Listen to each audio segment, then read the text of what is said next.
दोस्तों, आज न केवल हिंदुस्तान बल्कि पूरा विश्व किसी न किसी बीमारी के कारण परेशान है और इसके पीछे एक कारण निकल के आ रहा है और वो है कि प्रेशर कुकर में बनाया गया भोजन। जी हाँ, 5000 वर्ष पुराना आयुर्वेद, जिसे बागभट्ट जी ने लिखा था, तब तक एल्यूमिनियम के बर्तन का या प्रेशर कुकर का निर्माण भी नहीं हुआ था। उस समय पर उन्होंने लिखा था कि एक ऐसे बर्तन में बनाए गए भोजन जिसके अंदर ना तो सूर्य की किरणें लगती हैं और न ही वायु का स्पर्श होता है, ऐसे भोजन को करने से आपके शरीर में अनेक प्रकार की बीमारियां उत्पन्न होती हैं। और यहाँ तक कि उन्होंने ये भी कहा कि ऐसे भोजन का लगातार प्रयोग करने से आपको कैंसर की भी बीमारी होने के चांसेस बढ़ जाते हैं। प्रेशर कुकर के अंदर पका हुआ भोजन न करें, क्योंकि प्रेशर कुकर एक ऐसी तकनीक है जिसमें भोजन बनाते समय न भोजन को सूर्य का प्रकाश मिलता है और न ही पवन का स्पर्श। प्रेशर कुकर से हवा बाहर तो आ सकती है, लेकिन बाहर की हवा को अंदर जाने के लिए उसमें किसी भी प्रकार का कोई डिवाइस नहीं लगा हुआ। सूर्य का प्रकाश उसके अंदर जाए, ऐसी कोई टेक्नोलॉजी नहीं है। इसलिए प्रेशर कुकर का भोजन न करें।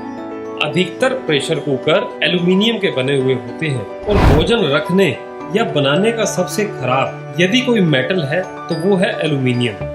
और यदि एल्यूमिनियम या प्रेशर कुकर का पका खाना आप बार बार खाते हैं तो गारंटी है कि आपको diabetes, arthritis, bronchitis, asthma, TB या चर्म रोग होने की संभावनाएं अधिक हो जाती हैं।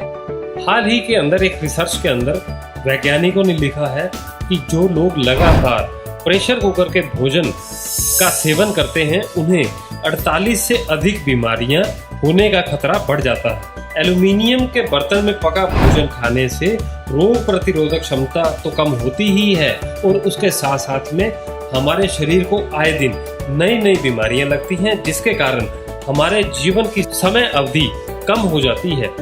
एल्यूमिनियम का बर्तन ज्यादा पुराना नहीं है, इसे केवल भारत में आए हुए 100-125 साल ही हुए हैं। इससे पहले के लोग मिट्टी के बर्तन के अंदर खाना बनाया करते थे। इस एल्यूमिनियम को तो अंग्रेज लोग भारत के अंदर लेके आए ताकि वे जेल में कैदियों को एल्यूमिनियम के बर्तन में खाना दे सकें और जिसके खाने से उनको बीमारियां जल्दी घेर लें और वो जल्दी मरना शुरू हो जाए, क्योंकि उस जमाने में जेल में जो होता था वो क्रांतिकारी ही होते थे। इसलिए उन सब लोगों को एल्यूमिनियम के भोजन के अंदर खाना पका करके दिया जाता था। यहाँ तक कि उनकी प्लेटें भी एल्यूमिनियम की ही होती थी ताकि वो जल्दी मर जाए। तो सोच समझकर अंग्रेजों ने इस एल्यूमिनियम को भारत में लाया गया और परिणाम क्या हुआ? अंग्रेज तो हमारे देश से चले गए, लेकिन जेलों में आज भी यही नियम चल रहा है। भोजन एल्यूमिनियम के बर्तन में ही दिया जा रहा है और अब तो ये हो गया है कि एल्यूमिनियम हमारे हर घर के अंदर आ गया। फिर वो चाहे चाय बनाने का बर्तन हो, चाहे वो कढ़ाई हो, चाहे वो प्रेशर कुकर हो या कोई टोप क्यों ना हो। आज हम अगर चाय बना रहे हैं तो भी एल्यूमिनियम के बर्तन में, अगर हम खाना बना रहे हैं तो भी एल्यूमिनियम की कढ़ाई, क्योंकि एल्यूमिनियम का बर्तन स्टील के बर्तन या लोहे के बर्तन के मुकाबले सस्ता आता है।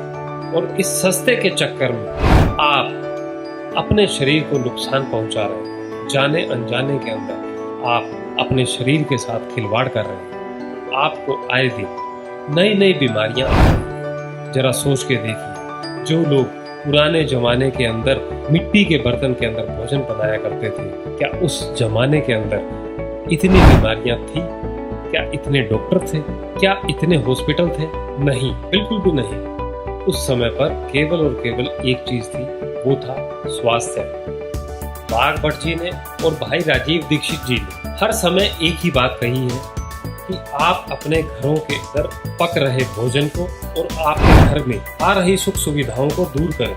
अपने घर में कुछ ऐसी चीजें हैं जिसके अंदर न तो ताजी हवा प्रवेश करती है और न ही सूर्य का प्रकाश। वो है फ्रिज, वो है माइक्रोवेव। आज हम फ्रिज के अंदर रखा हुआ पानी पीते हैं, आटा गूंद करके हम फ्रिज में रख देते हैं। सुबह का गूंदा हुआ आटा हम दोपहर को या फिर शाम तक भी उसका इस्तेमाल करते हैं। फिर चाहे सुबह की बनी हुई सब्जी ही क्यों ना, कई बार तो उसे भी खा लिया जाता है। कृपया करके आप अपने बच्चों का अपने खुद का अगर भविष्य संवारना चाहते हैं और अपने बच्चों के साथ आजीवन स्वस्थ और दीर्घायु के साथ जीवन व्यतीत करना चाहते हैं तो आप आज से ही कुछ नियमों का पालन करना शुरू करें। सबसे पहले आप अपने घर से एल्यूमिनियम के बर्तन को दूर, क्योंकि एल्यूमिनियम के बर्तन के अंदर पकाया गया भोजन विष के समान है और मिट्टी के बर्तन के अंदर पकाया गया भोजन अमृत के समान है।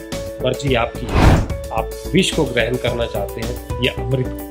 हो सके तो आप लोहे के बर्तन का इस्तेमाल करें या मिट्टी के बर्तन, क्योंकि एल्यूमिनियम के बर्तन में पकाए गए भोजन के अंदर माइक्रो न्यूट्रिएंट्स खत्म हो जाते हैं और मिट्टी के बर्तन में हांडी में पकाए गए भोजन के अंदर माइक्रो न्यूट्रिएंट्स सेफ रहते हैं और खाना बहुत ही पौष्टिक, शुद्ध और स्वादिष्ट बनता है। कोशिश करें कि आपके घर का जो तवा है वो भी या तो मिट्टी का हो तो बहुत ही अच्छी बात है, अगर हो सके तो लोहे का। अगर आपको मिट्टी के बर्तन में बनाने में कठिनाई उत्पन्न हो रही है तो आप तांबे या पीतल का बर्तन भी इस्तेमाल कर सकते हैं। हमारे सारे पुराने बुजुर्ग लोग इन्हीं का इस्तेमाल करके दीर्घायु प्राप्त किया करते थे और निरोग जीवन व्यतीत करते थे। जितना पैसा आज आप दवाइयों के नाम पे खर्च कर रहे हैं, अगर उससे कम पैसा आप अपनी निजी जिंदगी के अंदर थोड़े से बदलाव को लाकर कर दें तो आपका जीवन सुखमय हो सकता है।